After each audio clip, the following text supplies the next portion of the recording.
Hello बच्चों।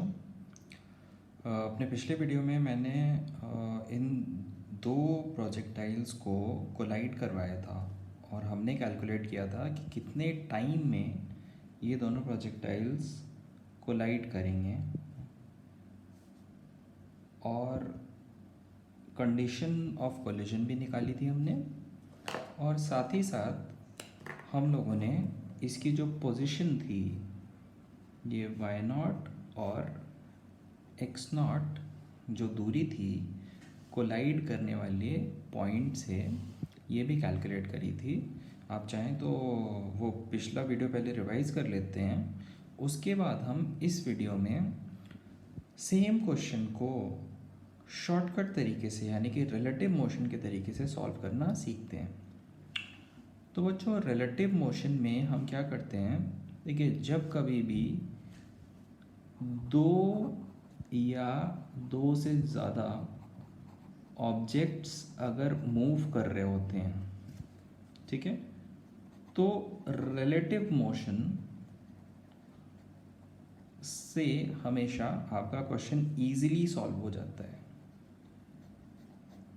ठीक है, तो रिलेटिव मोशन का मतलब क्या है, किसी और के नज़रिए से देखना। अब जैसे यहाँ पे ये दो बॉल्स हैं, इनको नाम भी दे देते हैं ए और इसको बी। ठीक है, तो आप क्या करिए, आप मकड़ी बन के, ठीक है, किसी दो बॉल्स पे बैठ जाइए। मकड़ी क्यों बनना है भाई? मकड़ी इसलिए बनना है, मकड़ी ऑलमोस्ट मासलेस होती है, तो उसके एक्सेलरेशन को इफेक्ट नहीं करेगी। बेसिकली आपको एक कैमरा इंस्टॉल करना है, किस पे? ए पे। ठीक, अब आपको वही दिखेगा जो कि इस मकड़ी यानी कि इस कैमरे को दिख रहा होगा। बात समझ आ रही है? अब आप मकड़ी बन के इस पे बैठ गए हैं, तो होगा ये कि अब आप ये नहीं बोलेंगे कि आप मोशन में हैं, क्योंकि आप इस बॉल के रिस्पेक्ट में रेस्ट पे हैं। आप हमेशा ये बोलेंगे कि साहब मैं तो रुका हुआ हूँ, बाकी सब चल रहे हैं। ठीक है, अच्छा, जब आपको अपनी वेलोसिटी दिख नहीं रही है, ठीक है, जब आपको अपनी वेलोसिटी दिख नहीं रही है, तो आप बोलेंगे मैं तो रेस्ट पे हूँ। अच्छा, खुद की वेलोसिटी पलट के आप देंगे किसको? जिसको ऑब्जर्व कर रहे हैं, यानी कि बॉल बी को ऑब्जर्व कर रहे हैं। बात समझ आ रही है? अच्छा, इसका खुद का जो एक्सेलरेशन था वो कितना था? जी वर्टिकली डाउनवर्ड। और इसका एक्सेलरेशन कितना है बेटा? इसका एक्सेलरेशन भी है जी वर्टिकली डाउनवर्ड। अब ए रिलेटिव अगर आप इस पे बैठ चुके हैं, तो अब आपको खुद का एक्सेलरेशन दिखेगा नहीं, क्योंकि आप अपनी नज़र में मूव नहीं कर रहे हैं, और अपना ही एक्सेलरेशन आप पलट के इसके एक्सेलरेशन में जोड़ेंगे। बात समझ रही है? यानी कि जी और जी कैंसिल हो जाएगा, यानी ए रिलेटिव कितना है बेटा आपका? 0। यानी अगर आप ए पे बैठे हैं, बात सुन रहे हो, अगर आप ए पे बैठे हैं तो आपको बी अनएक्सेलरेटेड दिख रहा है। बात समझ आ रही है? आपको लग रहा है कि बी अनएक्सेलरेटेड है, और अनएक्सेलरेटेड का मतलब है कि इसकी जो वेलोसिटी है, यानी velocity of B with respect to A, वो क्या होनी चाहिए? कांस्टेंट होनी चाहिए। अच्छा, वेलोसिटी कांस्टेंट का क्या मतलब हुआ? वेलोसिटी कांस्टेंट होने का मतलब हुआ कि मॉड भी और डायरेक्शन भी।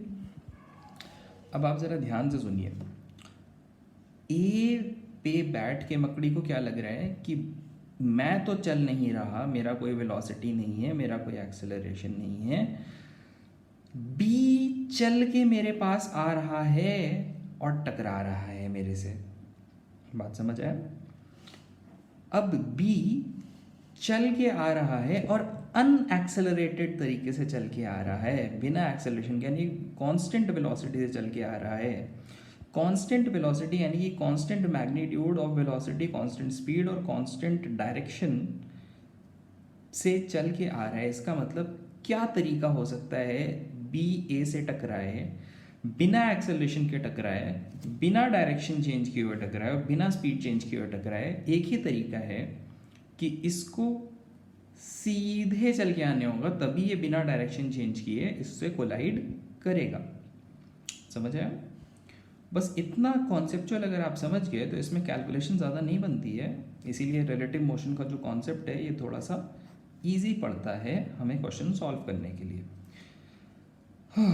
अब जब आपको लग रहा है कि ये सीधे ऐसे चल के आएगा, कांस्टेंट स्पीड से चल के आएगा, अब बेटा इसको सीधा अगर ऐसे चलना है तो आप ज़रा देखें तो इसके पास दो वेलोसिटीज़ हैं, एक तो ये u2 एंगल थीटा 2 पे और दूसरी u1। तो अगर इसके इस डायग्राम को हम थोड़ा ढंग से सॉल्व करें तो आप ज़रा ध्यान से देखें, ये u2 एट एंगल थीटा 2 और ये u1 एट एंगल थीटा 1। अब इसका कंपोनेंट बेटा कितना हो जाएगा, u2 cos थीटा 2 और इस तरफ इस तरफ आ जाएगा साइन थीटा 2 और इधर आ जाएगा u2 cos थीटा 2।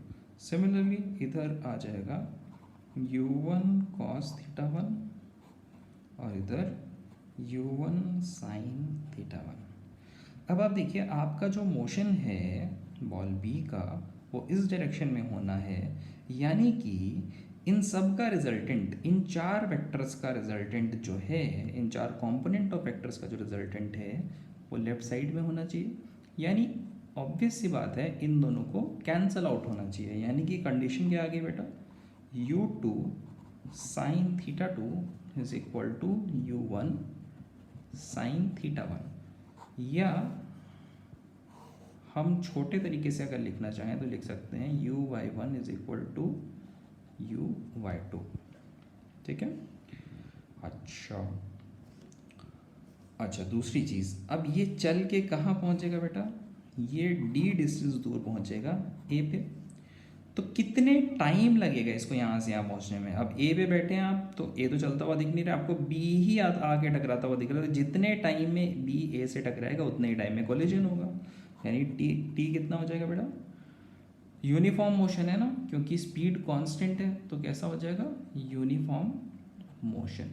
और यूनिफॉर्म मोशन की इक्वेशन क्या होती है, d is equal to v into t. तो t क्या लिख दो बेटा, d डिवाइडेड बाई कितनी स्पीड से आ रहे हैं ज़रा देखें, u2 cos theta 2 plus u1 cos theta 1, यानी कितना हो जाएगा u2 cos theta 2 plus u1 cos theta 1। आप अगर पिछले वीडियो से अगर मैच करें तो हमारा टाइम ऑफ कोलिजन इतना ही आ रहा था, d divided by ux1 plus ux2।